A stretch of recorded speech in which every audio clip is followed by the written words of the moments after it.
có rất nhiều cảnh đẹp nhé mọi người. Mọi người thấy cái hồ này không? Xa tít rộng mênh mông.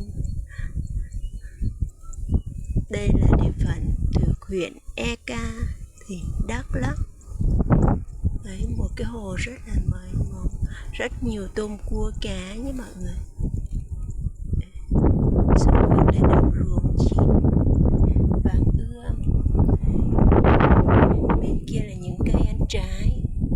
Hầu như xung quanh, hầu như ở đây có tất cả là có cả 4 mùa. Mùa này là lúa này, nước cạn là có cá này, có tôm, có cua, có ốc.